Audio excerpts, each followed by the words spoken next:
Di awal film kita diperlihatkan sebuah keluarga kecil yang bahagia. Malam itu sang ibu menyuruh putrinya tidur karena waktu sudah larut. Namun sang putri bersikeras ingin menyelesaikan pekerjaan rumahnya terlebih dahulu. Sementara itu si bungsu terlihat sedang asik sendiri di kamarnya. Night, honey.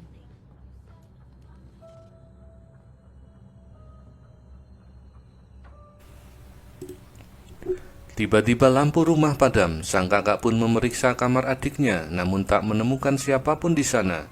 Ketika ia kembali ke kamar orang tuanya, ia mendapati pemandangan mengerikan. Kedua orang tuanya terikat di ranjang. Sebuah ancaman muncul. Dalam 60 detik, salah satu mereka harus mati. Jake?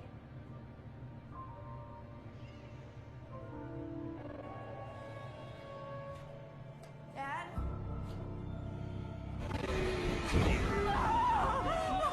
What I say in my shoes, or I kill them both.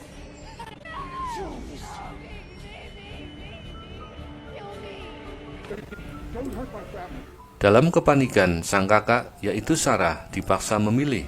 Dia memilih menyelamatkan sang ibu, namun pilihan itu membawa konsekuensi. Ia harus membunuh sang ayah dengan tangannya sendiri.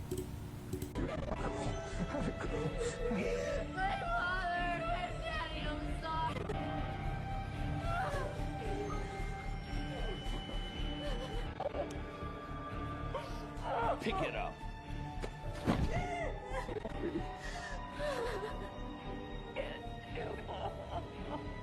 Do it now. Do it.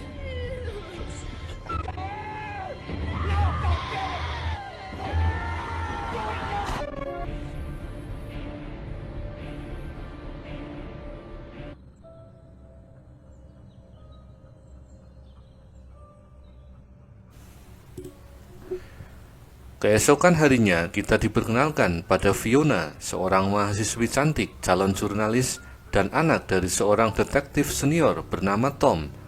Dia menonton berita mengenai tragedi Sarah.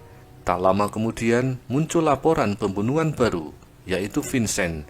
Dengan ciri khas si pelaku, selalu memberikan korban dua pilihan yang mengerikan.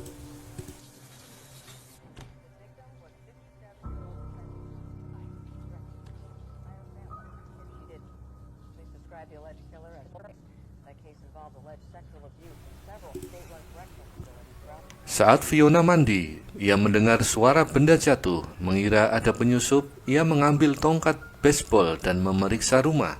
Namun yang muncul justru sahabatnya bernama Lisa, yang menegurnya karena membiarkan pintu tidak terkunci.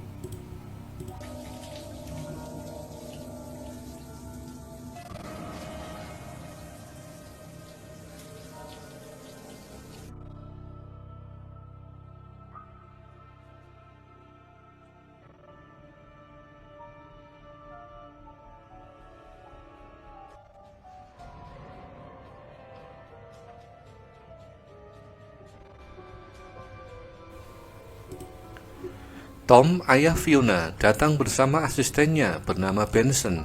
Tapi saat Fiona melaporkan kemungkinan penyusup, Tom justru menertawakan kekhawatirannya.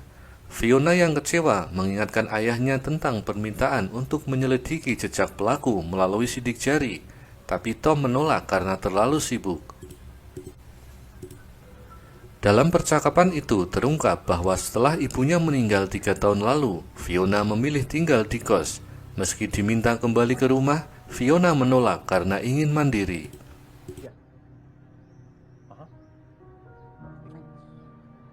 Is everything all right? Yeah, everything's fine. Just a domestic disturbance. I don't know. I guess my dad? Or shit, maybe my mom. You know what? Oh, look at that. Not having him on has its advantages. No. Shoes. Jesus, Paul, back up, why don't you? I'm just kidding, Gus.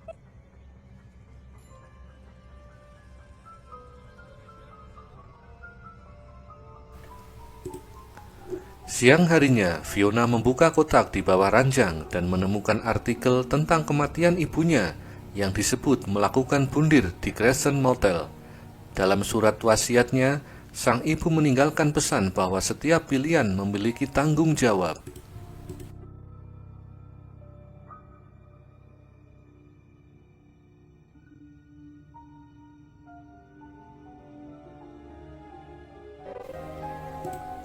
Adegan berganti ke sebuah gedung orkestra. Di sana, Simon, seorang pianis, meminta izin berlatih lebih lama. Setelah semua orang pulang, tiba-tiba pintu keluar gedung tertutup. Simon bergegas keluar, namun sudah terkunci, lampu dipadamkan.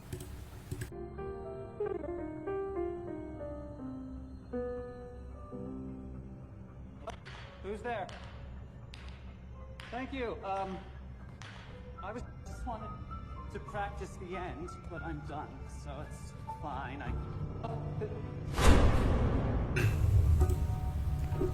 Dalam keadaan panik, Simon berusaha menemukan jalan keluar, tapi di gudang ia disergap oleh seseorang bertopeng.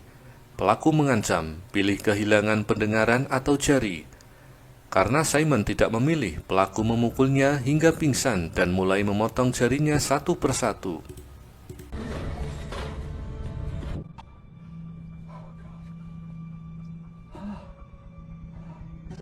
Brent. It's more dear to you than that. Either you lose the ability to heal. This way! Okay, get on your knees, okay?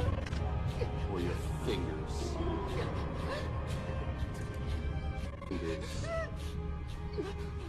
But you have one more choice to make.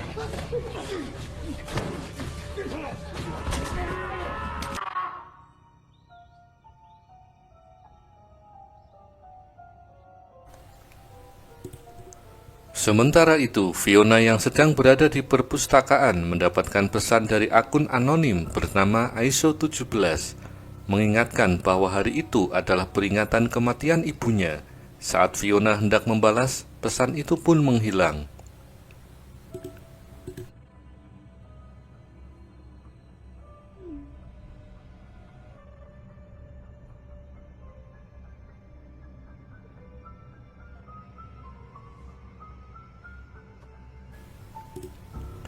Penjaga gedung orkestra menemukan Simon dalam kondisi mengenaskan, kemudian memanggil polisi.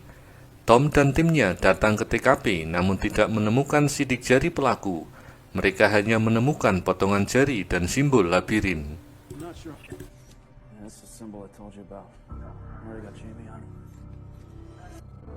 Sheriff Wagner, follow me. Sheriff Wagner, any comments for the evening news? Kasus ini mulai menjadi teror di kota. Fiona mengingat pesan ibunya tentang pilihan dan mulai curiga bahwa ibunya dulu juga menjadi korban si pelaku. Ia menduga ibunya bunuh diri karena dipaksa memilih sesuatu yang tidak bisa ia terima. Then it would make sense. Have you spoken to your father about this?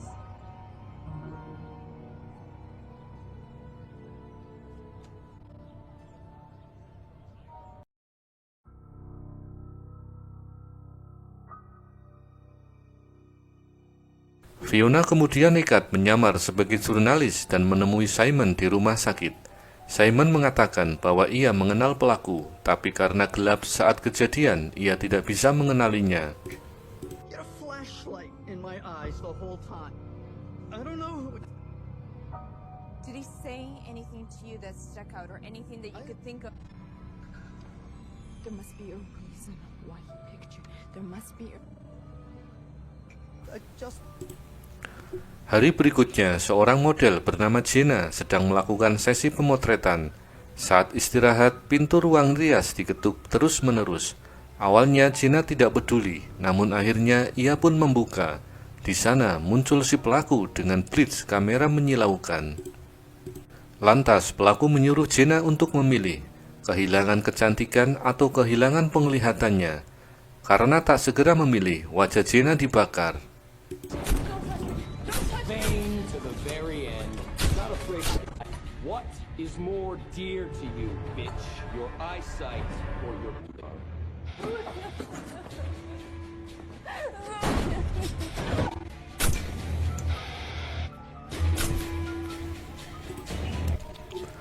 Keesokan harinya, Fiona menerima gambar wajah Jenna yang hangus di ISO 17. Ia langsung melapor ke ayahnya. Tanpa sengaja, ia melihat salinan gambar labirin di mesin fotokopi kantor polisi dan diam-diam memotretnya. To be a madman on the loose. Mom? isn't there? In this discussion? You taking notes? God help the cops on your beat, please. Pop-up message this morning on my computer. Photographs of this woman tortured. Fiona meminta ayahnya menyelidiki ISO 17, tapi Tom menganggap semua itu lelucon teman Fiona. Ia tetap meminta waktu untuk memeriksa isi pesan-pesan yang diterima oleh Fiona. Saat bersamaan, polisi menerima kabar kematian Jenna di studio pemotretan. Fiona yang frustasi pergi ke Crescent Motel tempat ibunya bundir, tapi motel itu sudah tidak beroperasi.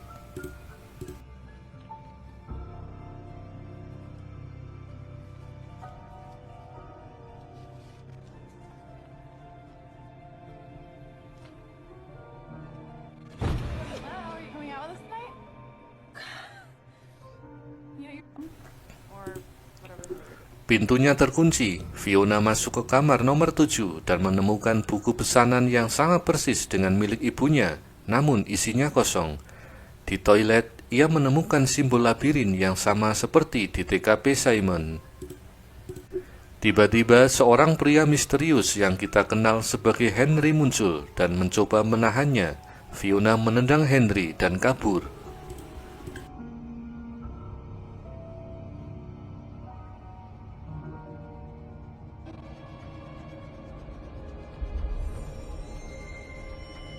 I was just leaving. Trespassing. I could call the cops.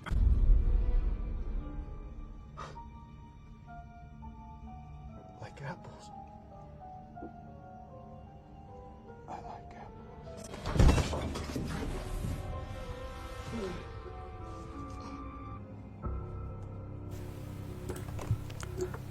Tak menemukan jawaban, kemudian Fiona pergi ke perpustakaan dan mencari buku tentang teori pilihan. Ia tak menemukan apapun, tapi saat kembali ke mejanya, ia mendapati 3 buku bertema psikologi pilihan yang entah dari mana asalnya.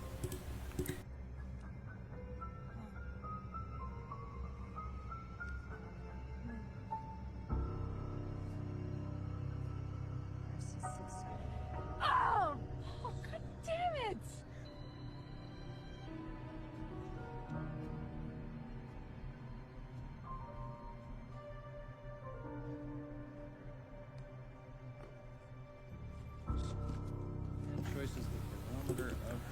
Petugas perpustakaan mengatakan mereka tak pernah memiliki buku itu. Fiona lalu meminta bantuan Bree, temannya yang jago IT, untuk melacak barcode buku. Ternyata buku itu berasal dari kota kecil bernama Milburn. Namun di sana tidak ada perpustakaan ataupun universitas. Yang ada hanyalah pusat rehabilitasi anak bernama Milburn Facility, yang telah tutup sejak tahun 2000 karena laporan penyiksaan terhadap anak-anak oleh staf. Fiona mencurigai si pelaku adalah salah satu mantan penghuni tempat tersebut. Where did you get these books? Can you trace it? You sure? Yep.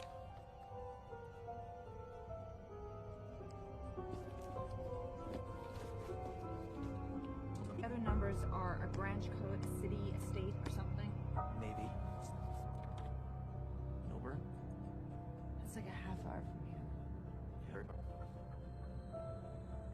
Well, maybe it's a private school. That's about it, and it closed in 2000. Where the hell did you get these books from again? Look up why they closed. Yeah, purely circumstantial.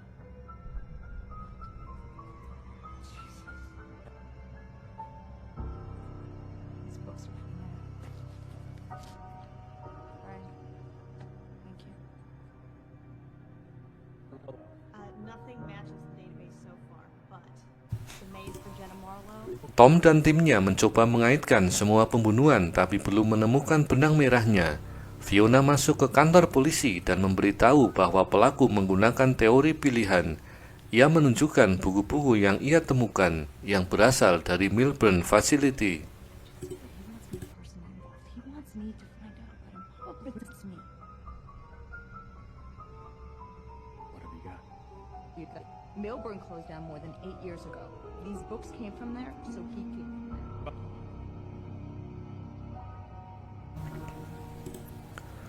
Keesokan harinya, Fiona menemukan bahwa teori itu diciptakan oleh seorang psikiater bernama Dr. Ronald Pendleton yang sempat mengajar di Melbourne Facility.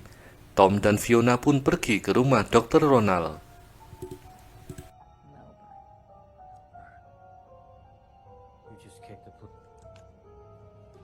Come on, let's go. I'm gonna be late. Wait a minute. At 2, or you can take me with you, for yourself. Yeah, fine, go ahead.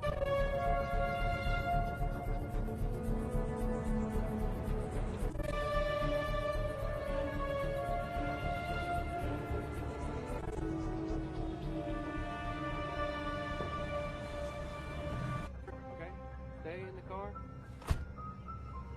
Seriously? Dr. Ronald Pendleton? You already knew that. Dr. Ronald menjelaskan bahwa terapi pilihan adalah metode untuk mempelajari karakter asli seseorang dengan memberi dua pilihan yang sulit. Ia tidak bisa menebak siapa pelakunya, tapi menyarankan Tom mempelajari penelitiannya. I'm water. You're the under his terms, not yours. And it's safe to say your choice there. And it was more like a barometer about how the choice. Tom memutar rekaman lama dari Melbourne Facility, di mana remaja diberi pilihan membunuh anak anjing atau menjalani hukuman 10 tahun. Semua menolak kecuali satu anak bernama Nathan. Nathan diketahui memiliki riwayat yang kelam, diadopsi sejak kecil, dikembalikan ke panti karena gangguan perilaku. Ia pernah tinggal bersama Simon, tapi pindah karena kasus pelecehan. Kemudian ia diasuh oleh keluarga Gina, tapi kembali terjadi kasus yang serupa.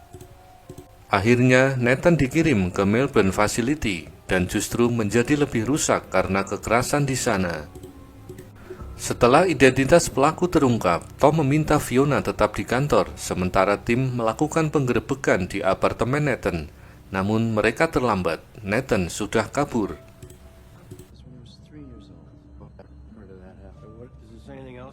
What happens to the kid next? Yeah, there was absolute abuse. It was 5 months before he was moved out of the campus care. Charges were never proven. Nathan was removed from their home. No, not you. Where you going? You stay here. Okay? You've done good work, so keep following.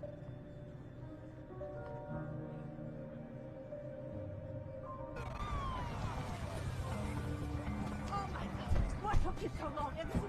Stay back. Everybody's disgusted with the smell. Stay back. Okay, boys, break it down. Ready? Di kantor polisi, Fiona mendapat pesan dari ISO 17. Ia diminta datang ke Melbourne Facility seorang diri. Sementara itu, di apartemen Nathan, polisi menemukan jasad Dr. Ronald yang telah direndam dalam asam. I didn't want to know what that shit is.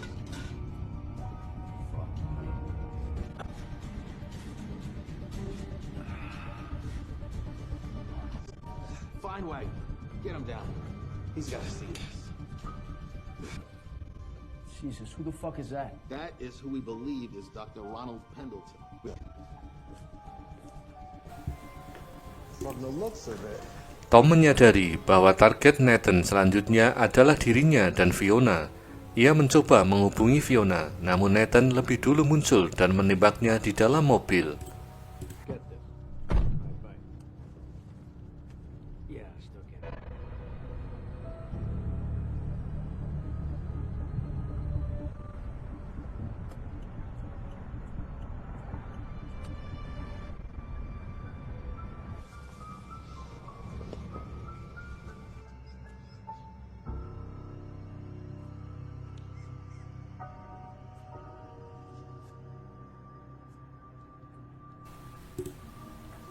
Fiona tiba di Melbourne Facility yang kini terbengkalai.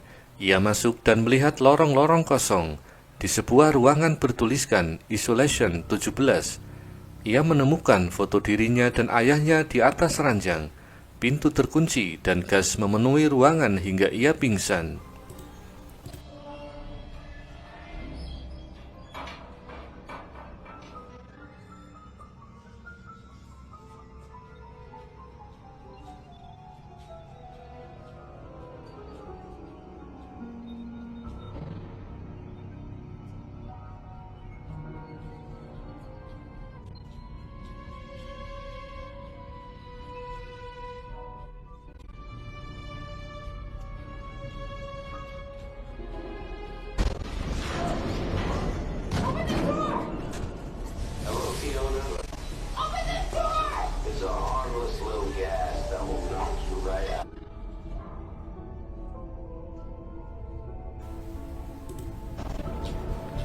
Saat sadar, Fiona berada di kamar motel ibunya. Ia mendengar Nathan menyiksa seseorang. Lalu Nathan muncul dan mengungkap bahwa mereka memiliki ibu yang sama, yaitu Samantha. Diketahui Samantha pernah berselingkuh dengan Henry dan melahirkan Nathan. Tommy yang tahu perselingkuhan itu memaksa Samantha memilih, membuang anak atau membunuhnya. Samantha memilih membuang Nathan dan menitipkannya ke panti. 3 tahun lalu, Nathan menculik Samantha dan memaksanya memilih antara Fiona atau dirinya yang harus mati. Kemudian Samantha memilih untuk bundir demi menyelamatkan Fiona. Hal itu membuat Nathan sakit hati. Think I'm ugly, don't you? 3 years ago, after our mother died, I put a gun in my mouth. Our choices define us. Why he was so quick to put her in the grave and forget the whole thing? Dad, can you hear me? Tom yang berhasil ditemukan oleh Nathan kini terikat dan dipaksa mendengarkan semua pengakuan itu. Sementara Fiona berhasil membebaskan diri, menyerang Nathan, namun mendapati ayahnya sudah tewas.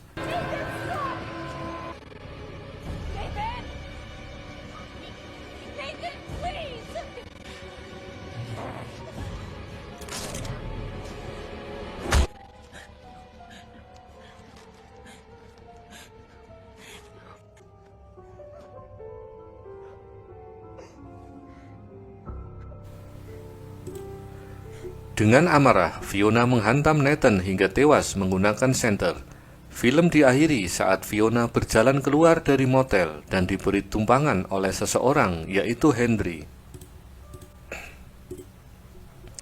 Henry menyebut Fiona mengingatkannya pada Samantha, menyiratkan bahwa ia adalah ayah kandung Nathan. Namun masih menjadi misteri apakah Samantha mencintainya atau justru diperkosa. Dan bagaimana Nathan tahu Samantha adalah ibunya juga tak berjawab. Dan film pun sudah berakhir. Bagaimana film yang sangat mengerikan, bukan?